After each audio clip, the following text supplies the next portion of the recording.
Apa jadinya kalau biola seharga $3,5 juta dibuat ngamen? Joshua Bell adalah seorang pemain biola profesional yang memenangkan banyak penghargaan dan Grammy Award, termasuk sebagai komposer soundtrack film peraih Oscar berjudul The Red Violin. Dengan reputasi Joshua yang hebat itu, ia dibayar tidak kurang dari $1.000 per menit setiap kali tampil di konser. Suatu hari, Harian Surat Kabar Washington Post hendak mengadakan sebuah eksperimen konser rahasia. Mereka meminta Joshua untuk ngamen di pinggir jalan dengan biola terkenal, yaitu Stradivarius, seharga $3,5 juta miliknya, ke sebuah peron kereta bawah tanah di Washington DC, dan mulai bermain musik kelas dunia pada tanggal 12 Januari 2007. Dia menyamar dengan hanya mengenakan kaos oblong dan topi baseball. Nah, menurut kamu, berapa banyakkah orang yang berhenti dari kesibukannya untuk melihat sang violis peraih Grammy itu memainkan biolanya?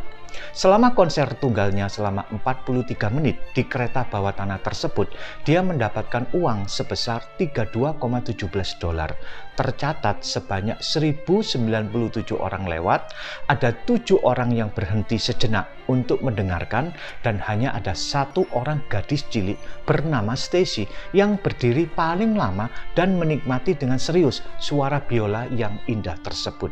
Dia berdiri beberapa meter dari Joshua di barisan depan di tengah. Dia tersenyum lebar di wajahnya. Saat Joshua Bell menghampirinya, gadis ini berkata, "Aku pernah melihatmu bermain biola di perpustakaan Kongres. Sungguh keren. Pertunjukan kayak gini hanya ada di Washington DC." Joshua Bell tersenyum dan menjawab, "Terima kasih." Nah, perhatikan, ketika sang violis kelas dunia menanggalkan segala atributnya dan hanya mengenakan kaos oblong dan memakai topi baseball, ternyata hanya 1 orang yang sungguh-sungguh menikmati suara merdu dari biola yang berharga jutaan dolar tersebut. 1 orang itulah yang mengenalinya bukan sebagai pengamen biasa, tapi sebagai sang maestro biola yang hebat. Kisah ironis dan miris ini mirip dengan apa yang terjadi dengan raja segala raja yang sekitar 2000 tahun lalu turun dari sorga menjadi manusia biasa. Ia menanggalkan semua kemuliaan dan kemegahannya yang sudah ia miliki sejak kekekalan.